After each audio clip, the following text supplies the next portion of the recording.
So first question for you guys.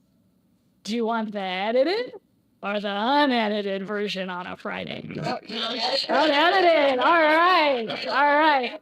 All right. So the unedited version comes with a disclaimer. Welcome to the disclaimer. This American apple pie institution, known as political correctness, will cleanse any sense of innuendo and sarcasm from the presentation that might actually make you think, and also insult your intelligence at the same time. So protect your sanity. This presentation has things that are real. These real things are commonly known as light. So if it sounds sarcastic, don't take it seriously. If it sounds dangerous, do not try this at home or at all. And if it offends you, just don't listen to it. So, joke. Guy goes to his wife and he says, honey, I know your birthday is coming up. What would you like for your birthday? She thinks about it for a minute. She says, you know what? I would like 10 again. And he's like, whoa, that's a tall order. So being a loving and dutiful husband, he thinks and he thinks and he plans and he does stuff. And on the morning of her birthday, he wakes her up with breakfast in bed, pancakes stacked this high, and a big smiley face out of chocolate chips. And she eats that, and then he whisks her off, and they go to the carnival, and they eat cotton candy, and they ride the rides, and they do the fun. And then after that, he takes her for a horseback ride, and they horseback ride along the beach. And then after that, they go to the movies, and they eat all the food, and see a double feature, and laugh and have a great time. And that night, they get home, sitting on the bed, and they're getting ready for bed. It's like, so, honey, how was it being 10 again? She goes, great.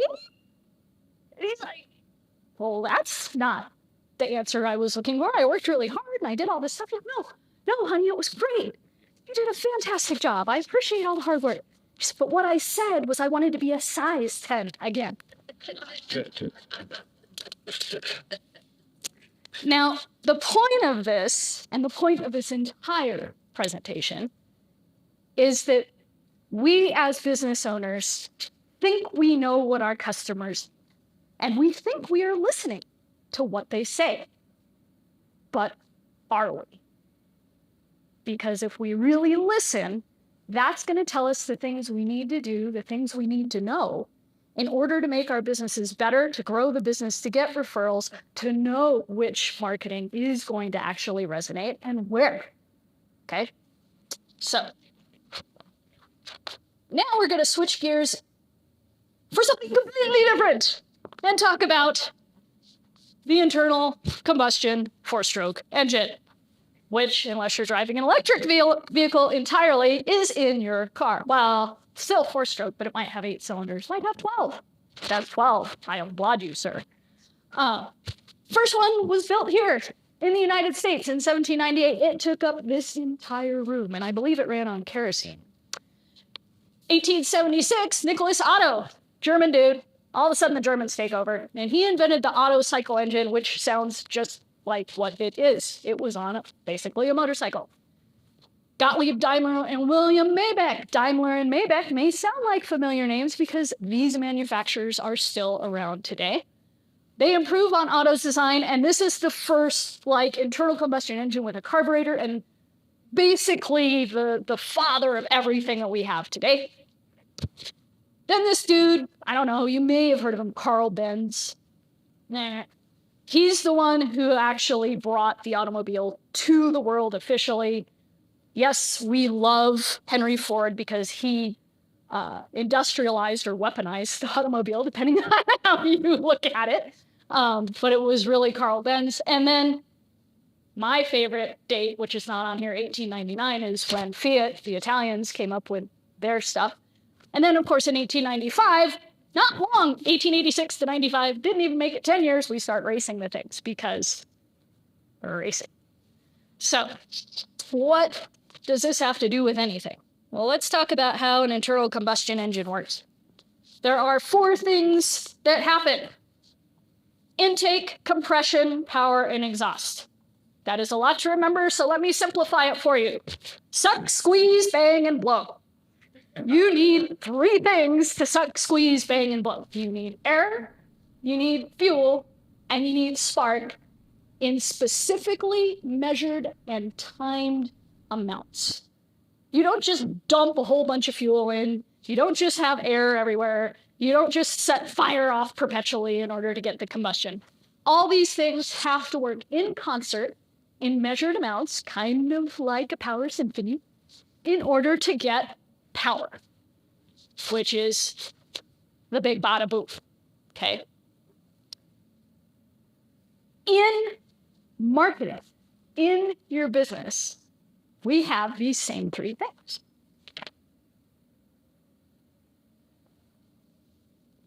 If any of these are off, the whole system is wrong. So first, if you have too much fuel, bad stuff happens, right? If you have poorly timed spark, your motor's going to blow up. You're going to end up having issues. And if you have bad air, that's a hard picture to do, but the wheels do fall off of your car. So when you are thinking about these three pieces, you want to think about not which one carries more weight, but how they are all working together. And while one may influence the other two, that doesn't necessarily mean that it has more importance. So this is like marketing line. Fuel is your people. You have to understand your people and why they do what they do, okay? Spark is your message, the timing, the duration, the strength. Anybody been emailed 1,000 times by something that you accidentally signed up for and didn't realize you were going to get an email every single day for the next 20 years? Yeah, too much spark, right? Air is the outcomes that your fuel is looking for, that your people is looking for. That is not needs. That is not goals. We're going to talk about what that actually looks like in real life and how it affects things. So these three things are critical. You're not going to go out and put diesel into your gasoline motor, right? Yet all the time, businesses go, oh, wow, they're attracting those customers. I'm going to start just bringing those into my business. With zero research, with zero measurement, without thinking anything else. It's just like, I like their people. Let's bring them in. But that may not be the best fit for your engine. So let's talk about fuel first, your people. Common misconceptions. All fuel is the same. Customers are the same. Doesn't matter. I hear people, I sell product to anyone with skin. Do ya? Because that doesn't really work. More fuel is better. It's just a numbers game. We just need to reach more people. Not necessarily. Cheap fuel is just as good. I'll just throw in whatever I can get, and it can't possibly hurt my engine, right? When in fact, can be detrimental. So, unqualified leave, list buying, demographics. Everybody loves the demographics because it's data. But is it good data? It depends. So let's talk about demographics for a second. We have two real-life, honest-to-God, still living at this time princes. Both of them born in 1948. Both of them born in England. Both of them grow up in very wealthy, well-to-do families. They both get a dog at the same time. They both go to university to study their things. They both end up getting married. They both end up getting divorced. They live in castles in opposite sides of the kingdom. They are wealthy and famous, according to data on paper. These are the same person. You should be able to sell the same thing to these two people, right? All right? Huh? Should be able to sell whatever you want to both of these. But if I tell you about our two princes, who are they? Prince 1, well, he's kind of now a king. This would be former Prince King Charles, and of course our second prince is Ozzy, Prince of Darkness. And no, I cannot make this shit up. What are you actually going to sell to both of these guys? Probably tea? I don't know. Yeah. Dude, yes. Tea. Tea for the win. Maybe a castle, but they're not the same castle, are they? Right? We have to understand the context and how they live their lives and the outcomes they're looking for. The outcome Ozzy's looking for is entirely different than King Charles. So trying to sell the same thing just based on demographics, you are assuming that your fuel is all the same throughout, and you can just put that in your little engine and it'll work great. Not gonna fly. So what you need to sort this out isn't necessarily to walk away from those demographics, but you need qualitative research in order to add context to the numbers that you already have. So qualitative research is, get this, actually talking to people. Oh no. Everyone now wants you to just put out a survey. No. Until Skynet truly takes us all over and we're integrated into the matrix, we're still working with people. So we need to actually talk to them. Watching what people do tells you so much. If you have like an actual physical store or shop and stand back and instead of like, I'm selling stuff, let somebody else do it and stand back and watch for like 2 hours. You will learn more in those 2 hours than you will with any amount of data you can get on paper, period. It's developing journey maps, citing your challenges, wins, opportunities, and those outcomes that people are looking for. It's truly understanding what are people trying to do in their day-to-day lives and how do you fit into that? That is what qualitative research is. What is it not?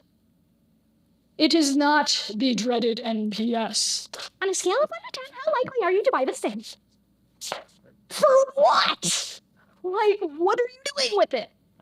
Am I going to buy that car to go off-roading? Probably not. My answer would be 0. You know, focus groups. It's like the 12 angry men of anything, right? You're going to have one guy or gal, person, we'll say person, who's going to be blah, blah, blah, blah, blah in the focus group, and you're going to have a couple people going, yeah, sure, and then you're going to have a couple people like, I am too scared to say anything, but and they're the ones that you actually need to listen to. So focus groups, no. Analytics, again, is just numbers. It is missing context. It is a good how many things are happening, but those numbers don't tell you why people did what they did. They only tell you what, not why. And surveys, because again, you could put a survey out there, but if you ask the question wrong, they're not doing it. So for example, NPS. There was an insurance company that worked really, really hard on their how to get people signed up for their umbrella policies. And they wanted to streamline the whole thing online. And they did all this stuff, and they did research, and they did focus groups, and they did all this stuff, and they built this beautiful thing. And they were bringing people in so they could watch them, shadow and observation. And this guy went through, click, click, click, click, click, click, click, and he did all the things, and he bought the insurance, and everything was great, and he was happy, and it gets to the end. How likely are you to recommend our umbrella insurance to someone else? And he said, 0, walked out the door. And one of the guys were like, oh my God, like the whole thing's a failure. So he goes running after the guy. And he's like, dude, why? Why did you give us a 0? Was it not good? He's like, oh no, the process was great. He goes, I don't know anybody that needs umbrella insurance. No context.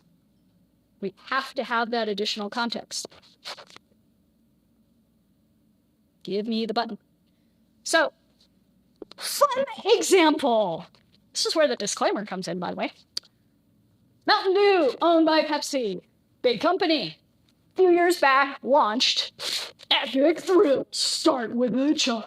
Like you can see this, right? It's the jumping out of an airplane on the skateboard with the Mountain Dew. Yeah! Wildly successful here in the States, of course, because that's what we do here.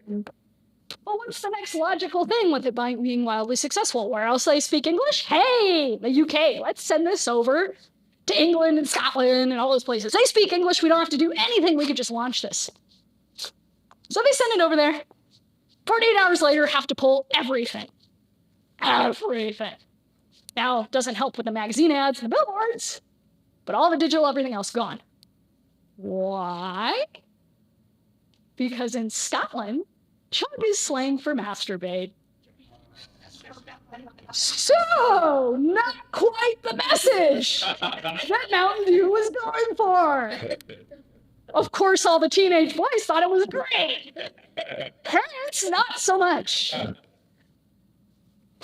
All they needed to do was the tiniest bit of qualitative research, which would be, hey, Rory, you're over there in the office in Scotland. What do you think of this ad? Take it on to your kids. Because she's like, oh, no, dude.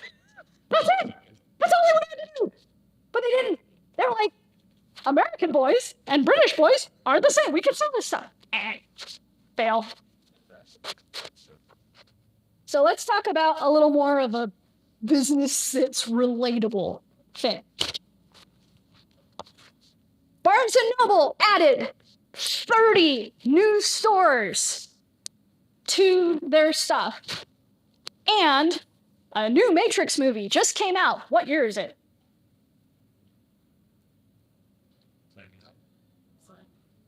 Three years ago. So yes, everybody thinks Barnes & Noble's gone, right? They're not. They're actually have been surging back up. But what happened initially is they were great as a bookstore. In fact, sadly, they were putting a lot of little small mom and pop bookstores out of business because they could be everywhere all the time selling books. And then this little thing happened called Amazon. And Amazon came in and started kicking Barnes & Noble's butt. And Barnes & Noble said, well, shoot, clearly this is what people want. Our customers are Amazon customers too. They want all the things. So what did Barnes & Noble start doing? They started putting all kinds of crap in the bookstore. They started doing all the same promotional stuff that Amazon was doing. Oh, Amazon says this is the book. We're going to put this book out. And nobody was buying the book. And they started wasting tons and tons of money. And then they started nosediving even harder, to the point that when they were bought, I believe there were only 24 Barnes & Noble stores left in the States. The company out of England that bought them about 4 or 5 years ago was really into understanding customer experience, understanding what people truly are looking for and how can we craft our business to provide that. Who are the people we're trying to serve?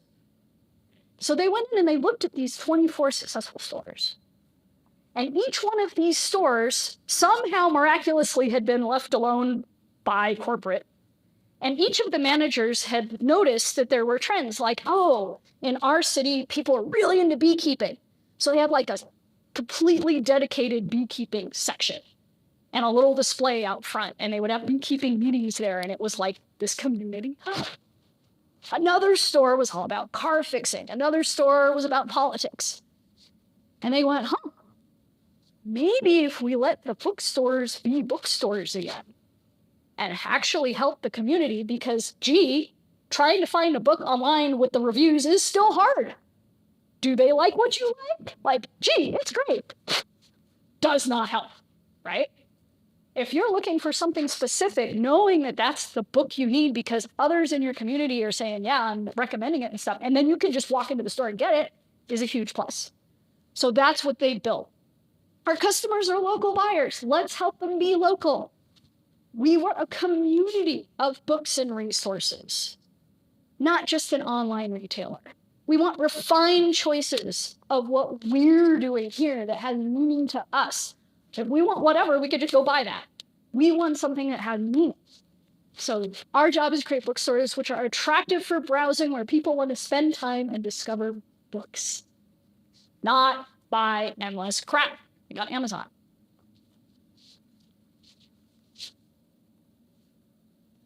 So let's talk about spark for a minute. That is your message. Oh, longer spark duration is good. I mentioned those endless emails before, right? Let's just beat you over the head. Let's be loud. We need to be loud and viral and do all that. Maybe? Oh, weak spark's okay because, we've got a lot of people. There'll be enough people that'll do stuff. Yeah, let me tell you all about weak spark and engines. It's not a good thing, as in your car won't go anywhere. So, What's a good example of weak spark? Tiffany's, a few years ago, decided they wanted to add a younger demographic to their stuff because they're like, our people are aging out. There is nothing wrong with that. That is great business. If you realize your people are aging out, we need to do something about it. So they're like, okay, we need to focus on the young, hip people. What we need to do is get a consultant in here, and the consultant says, oh, you got to look like Abercrombie and Fitch and Balenciaga, and you've got to do all this stuff, and you've got to get the young, strung-out models. I have so much makeup on. It's so good, right? And you've got to retool your jewelry. Well, the retooling of the jewelry kind of makes sense because you want to be up with the times and things like that. And they put this ad out. Not your mother's Tiffany's. And they put this out as their campaign. Who's their primary base? Mothers. Or women who inherited their jewelry from mom, from grandma, or even the son that inherited it from mom or grandma, right? And plans on giving it to his eventual partner, right? I am embarrassed to wear my necklace and bracelet. You're now telling me my Tiffany's is outdated. First you said it was timeless. Tell me again how as a mom I'm too ugh for you. That's why this year I will ask for Cartier. They took a giant dump on their primary people because they didn't stop to look at what makes Tiffany's Tiffany's. It's not the jewelry. It's the mystique. It's the breakfast at Tiffany's thing where it's like, oh, you go in here and they're so great and they treat you so well and all this stuff. They just like walked away from all of that. Now, what could they have done instead? Fortunately, they did not call me. I don't know. I had that, dude, I have caller ID. I would have picked up. I would have gone and looked at and interviewed a lot of their current customers and said, all right, when did you first get your Tiffany's? How did you get it? Was it handed down? Was it something that was gifted to you? Was it you brought yourself up by your bootstraps, and when you got that corner office, you said, blue box me, bitch, and you went down there and bought it yourself? Like, well, how did this happen? In most cases, it wasn't just that it was Tiffany's, it was grandma's Tiffany's. It was grandpa worked and scrimped and saved just to buy it for grandma because he was trying to court her so much and he didn't know he'd already won her heart over. And then he presented her with this Tiffany's, right? It's the story. It's that moment.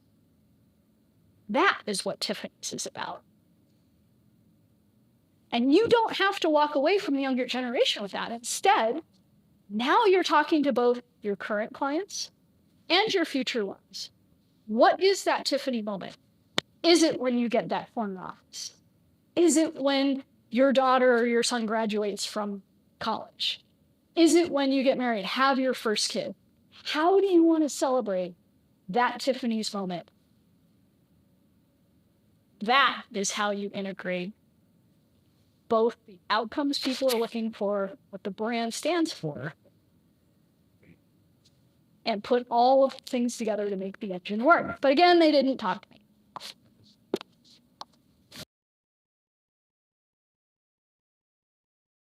Error is the outcomes that people are seeking in the things they do. Nobody wakes up in the morning and says, gee, man, I just feel like buying a widget. I have nothing better to do than spend endless money on something I don't need. Well, maybe some people do, but I don't know if any of them are in this room.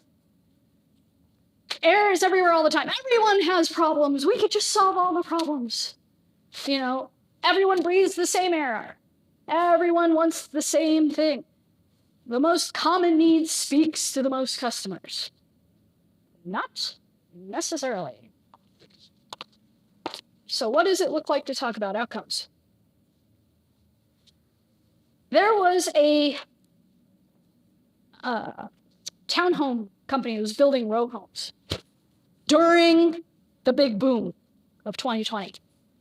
And they were going around going, you know what? People are downsizing.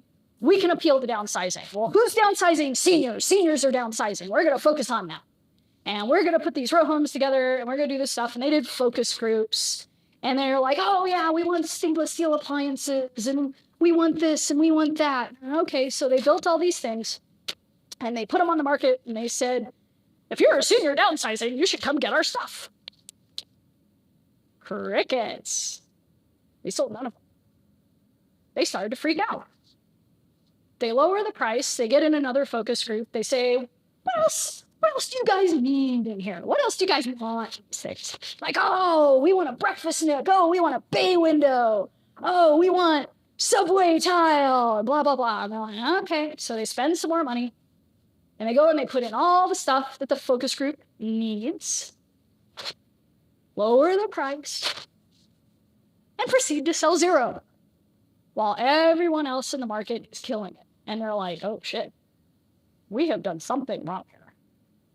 So they did actually bring in a brand strategist like me. And they said, hey, can you come in and like fix this? I'm like, yeah. Let me talk to some people. So brand strategist went out, talked to a bunch of people, talked to people who had downsized, which wasn't necessarily just seniors. It's people who got divorced, people who lost their job. People who moved across country to Denver and couldn't afford to live in something big anymore. Okay? And went, talked to them, got data, came back and said, well, hey guys, you know what you forgot?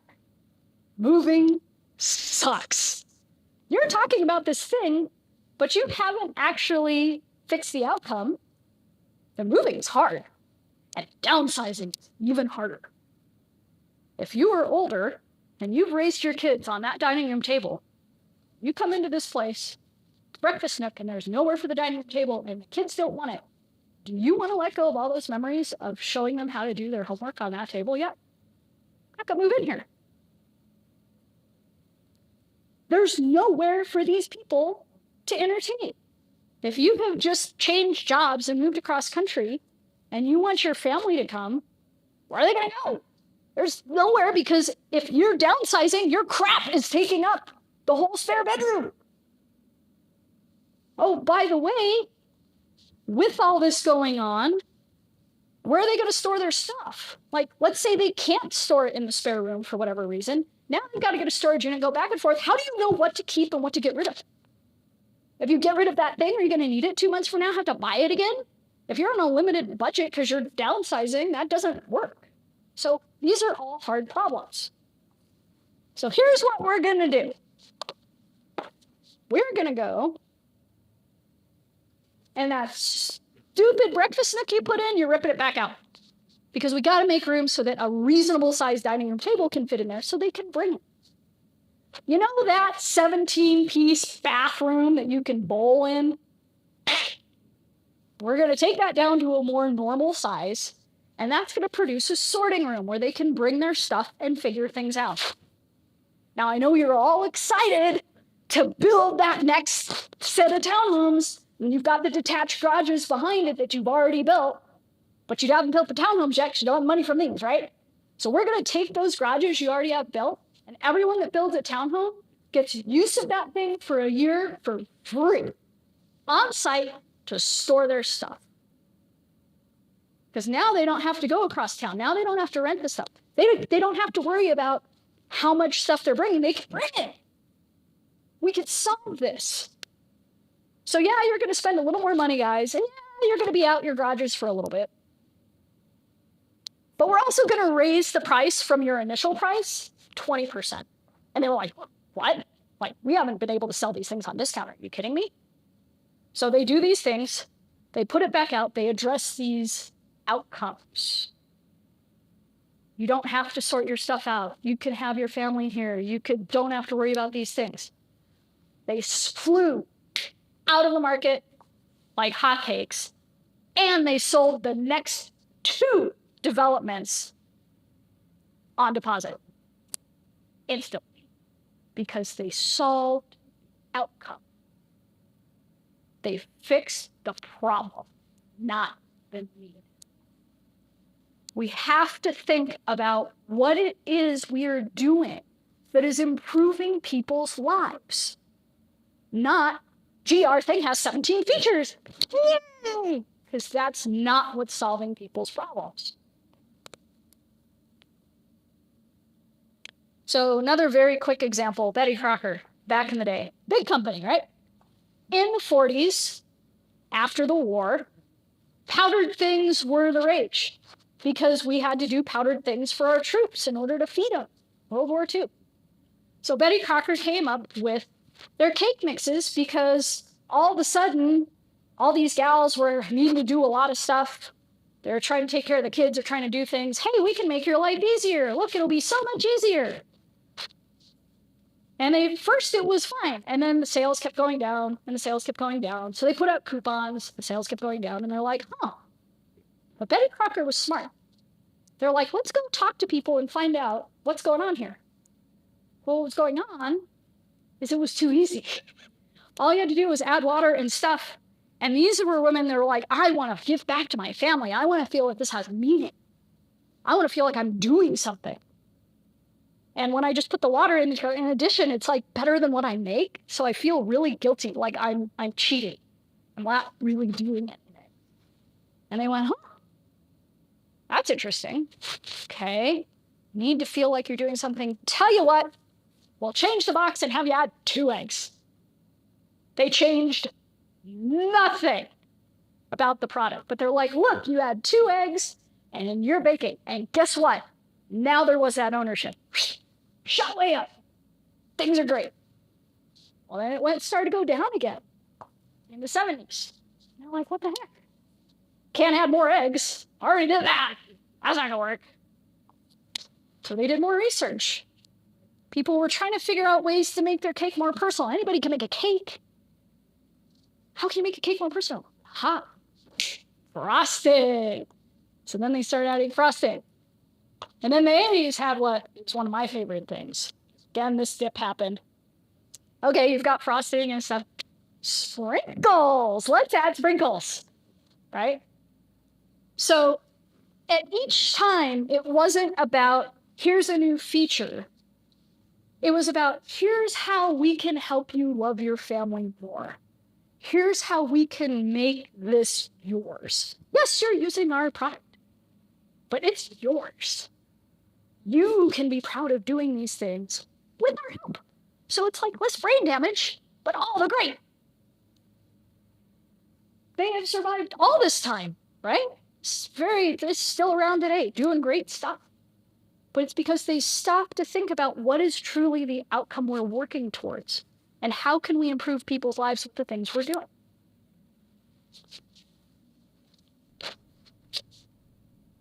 So, in diagnosing your engine, what things could be happening in your business and where do you look? So, weak message out to lots of people. Hey, I'm doing the things, but nothing seems to be working. Let's actually talk about who your customers are and what are they saying? Are they saying the things you say? Or are you too technical for them? Because that happens a lot. You become an expert and you're like, blah, blah, blah, blah, blah, blah. Okay. The desired customer outcomes are not defined. So what are they actually trying to do? Not the need, but the outcome. If you have lots of general or conflicting messages, use more than demographics. Really actually talk to people. If you're messaging all the time to the same people, maybe you should look at how are these people different from each other? What are different things we can do? You know, if you feel you're fuel starved, referrals are great. And looking at, well, how do I duplicate the kind of customers I already have? There's more of them out there. You've just got to understand who they are and what they're looking for. Or, I just have a lot of people, so I'm on social all the time, that's fine. That'll do it. No. Just a large amount doesn't necessarily mean you're going to get good results. So do you do this yourself or should you hire out? You should do it yourself when you basically have no budget. You might be starting out or making small impact changes to current marketing or development. Or you're feeling out current customers to consider developing something new. That's a good time to do it yourself. But if you're doing a rebrand, a new website, or some kind of brand new thing, you should talk to somebody. You need to get additional perspective than what you have. Especially on developing an additional product or service, it may look like it's a market fit, but market research and customer research are two different things. Do not confuse the two. Before you are a sales coach, CMO, or ongoing growth consultant, you should probably do some customer research. You may not need that. You may need something else. And if you want to stay ahead of the competition and kick their ass, because people aren't doing this work. People are all about shiny object tactics and stuff like that. Oh, look, we're going to be on TikTok. Oh, look, we're going to do this. If you stop to improve your customer experience and understand your customers, they will always reward you for it. Because who doesn't feel appreciated if a business is like, hey, how can we actually help you better? What is it we could do that would help make this better for you? Not just when things go bad, like at any point.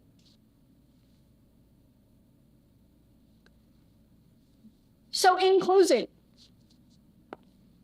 if there's one thing I want you to take away from this, it's business is about people. Those people help you determine the outcomes and the message that you are going to need in order to connect with them. And if you're like, well, gee, Tish, I don't know how, what do I do? How do I ask? There's a few things you can ask right out of the gate. They're very simple, which is actually free resources. First thing, what were you trying to do when you first sought me out? Like, what were you looking for? What else did you look at? What were you trying to determine when you had this problem? Next, okay, you found me. Why'd you choose me or my business? What was it that you saw that was different? That you were like, hey, that's the thing I need. When working with me or buying something or whatever, what did you find of value? Notice these are all very open-ended questions and have very, very few adjectives to guide you. Not what was good, what was bad. No. What did you find that was of value? They're going to insert what their perspective is, and that's what you want. Now that we've worked together, how do you feel about your problem, your solution, what the thing? Do you feel better, worse, educated? What word are they using? If you can't ask the first four, there's one key one, which is if you were to refer me, us, the business, to someone else, who would it be and what would you tell them? This tells you two things right out of the gate. Who they see your audience as, who they think you serve the best. And what was the most important thing to happen out of all this stuff? It's probably not the thing you expect. And it most definitely is something not tangible. They listened, they paid attention, I felt educated, I felt supported, I didn't feel stupid. Can't tell you how many times I've interviewed my clients, and they're like, yeah, they didn't make me feel stupid like everybody else because other people were trying to show me how smart they were and all this stuff, and I just felt like an idiot and couldn't tell if I needed that or not. I have had clients who found entirely new, wonderful markets because, well, who do you think my customers are? I have a gal who all of a sudden was like, oh my God, I could work with pregnant women? I had no idea that that would be a thing. She had been a pregnant woman who had done the thing, but it didn't even occur to her that that was a thing. And now that is a third of her business. One question. So you can get these because I want to help you guys. There's one other important question to always ask your customers, which is, how did you find me? Was it a referral? Was it the socials? Was it, I've been stalking you on LinkedIn for decades? That happens. Was it something else? Keep track. That is where the numbers matter. Because then you know what's working and where you should invest more of your efforts to keep that engine running. So I'm Tish. I'm insane. I also teach this stuff. I can do mentoring. I can come in and fix your business. And I can probably fix your car. So if you have any questions or whatever, especially right now, if anybody has questions, comments,